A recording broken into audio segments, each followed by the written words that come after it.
Right, in this question, we are quite simply define the minimum value of this function. Okay, so there's many different ways of approaching this.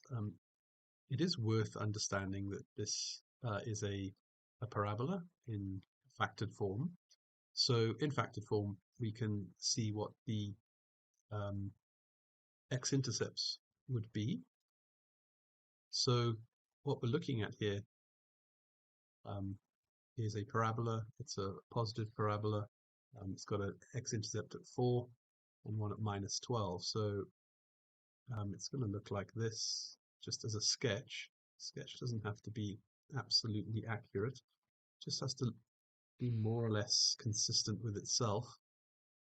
Right, and that's what it looks like. The y-intercept would be when x is 0, so that's all the way down at minus 48. Um, so um,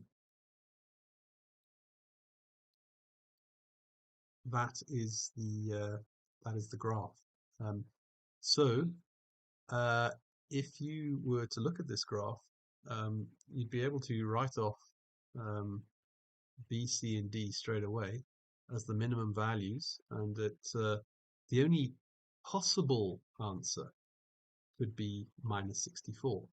Okay, so if you're in a hurry, you've kind of done all the work. You don't need to do anything else. If we wanted to find out the answer or calculate the answer, what we would do is in x-intercept form, we know that the minimum value is obviously associated with the turning point here, and the turning point is exactly halfway between the two intercepts. All right, so if you add up those and divide by 2, you're going to find that that's at minus 4, and then you can just simply substitute that in. So you can say y minimum is, so that would be minus 8, and then times 8 equals minus 64, which is, of course, in agreement with option A, which we could have deduced because B, C, and D are not possible, looking at where the y-intercept is at minus 48, so the turning point would be lower than minus 48. Another possibility in terms of a routine method would be to multiply out. Some of you might do this just because you just want to be in a familiar territory. So that would be plus 8x minus 48. If you're good at completing the square, that's a really good method for um, finding maximum values. So that would give us, again, minus 64. And when it's in this kind of form, we know that x plus 4 all squared cannot be negative, and therefore the minimum value of this function must be minus 64.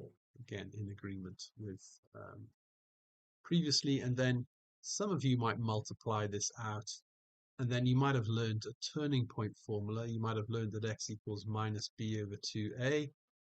You might even have learned that the y is 4ac minus b squared over 4a.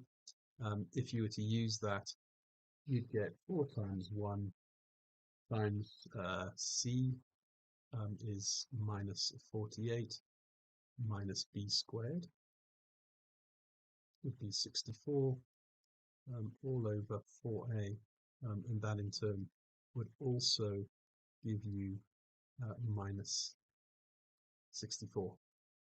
So lots of different ways, but I think you can see which way was the quickest.